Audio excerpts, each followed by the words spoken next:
Now step 4. Step 4. When the object at F, यानी focal point पे object रहेगा, object at focal point, what is the formation of image क्या रहेगा इसका? Okay?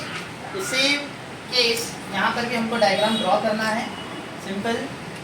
इसका भी डायग्राम हम क्या करेंगे? फॉर एग्जाम्पल हम अब इसको 20 तक नहीं लाइन देखेंगे क्या होगा. अगर हम यहाँ 20 तक हम एक पॉइंट को ड्रॉ करते हैं, जस्ट अपनी मर्जी बढ़ के भी ले सकते तो, और यहाँ पर 10 तक रखिए. इसको हम क्या करें, एक वर्टिकल लाइन ड्रॉ कर दिए 20 तक इस तरीके से. ये 20 तक हो गया, सेंटर पॉइंट बन गया. That point is called focal point and this point is called centre of curvature. और इसका सेंटर एक्सैक्ट 5 सेंटीमीटर, 20 का 10 हो जाता है इधर. सेंटर पॉइंट बना देना इसका. ये बन गया फोकल, और ये तो स्मॉल एफ होता पोल और फोकल पॉइंट के बीच का.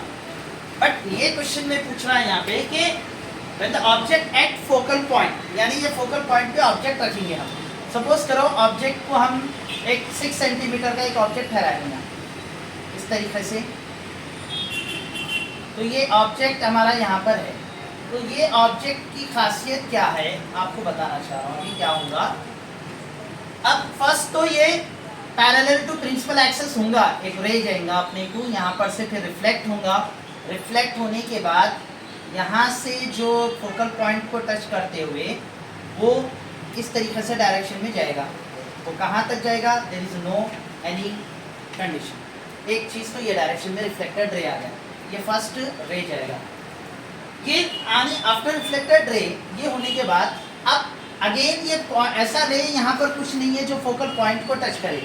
तो ऐसे कंडीशन में, इन दिस कंडीशन, ये मेन कंडीशन है, गौर से देखो क्या हो रहा है. ये कंडीशन में क्या होता, फिर ये रे रिवर्स ऑर्डर में सेंटर ऑफ कर्वेचर को टच करते हुए इस तरीके से जाएगा.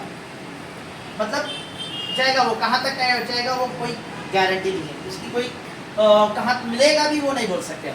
तो मतलब ये हो रहा है कि ये रे रिवर्स हो रहा, तो जाके फिर रिटर्न भी होगा, फिर पलट के ऐसे आएगा, फिर ये ऐसा जाएगा, फिर जाके इधर से रिटर्न आएगा.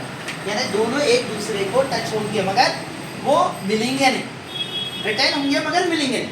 तो इन द सेम केस अब आप देखेंगे यहाँ पे क्या फॉर्म हो रहा कि ये इमेज कहीं पे जाके पॉइंट नहीं बन रहा, कहीं भी इमेज फॉर्म नहीं हो रहा. तो ऐसी इमेज को हम बोलेंगे, यहाँ पर क्या हुआ वो बोलेंगे हम इमेज प्लेस एट. अब देखिए सपोज करो image place at infinity. Infinity मतलब कहाँ जाके मिल रहा वो कोई गारंटी नहीं है, कोई लिमिट ही नहीं है उसकी. इन्फिनिटी हो रहा, इन्फिनिटी पे कहाँ पर बोल ही नहीं सकते. तो उसकी वजह से कहाँ पर हो रहा वो इन्फिनिटी, बियॉन्ड सी, यानी सेंटर ऑफ कर्वेचर के आगे, कहाँ एंड नहीं है उसकी कोई इमेज की. और क्या है ये इन्वर्टेड होगा. ये अगर फॉर्म होगा, फिजिक्स क्या बोलता है कि कोई चीज़ की लिमिट ना हो तो उसको भी इमेजिनेशन करता हो. ये फिजिक्स की खासियत है. अगर मैथ्स में इन्फिनिटी बोले तो देयर इज नो एंड, वहाँ कोई आंसर ही नहीं. मगर फिजिक्स का कॉन्सेप्ट क्या बताता है कि वहाँ कुछ ना कुछ हो सकता है. तो that's why it is called inverted. वहाँ पर पॉसिबिलिटी हुई तो इन्वर्टेड होगा और इमेज फॉर्म होगा. The size of the image क्या होगा अगर हुआ तो, मतलब ये डायरेक्शन में ऐसी जाते जाते जाते जाते लाइक दिस, इतना डायरेक्शन बड़ा होगा कि उसका कोई बोल ही नहीं सकते. तो वैसे सिचुएशन पे वो इनलार्ज भी हो सकता. Got it? Any doubt? Understood?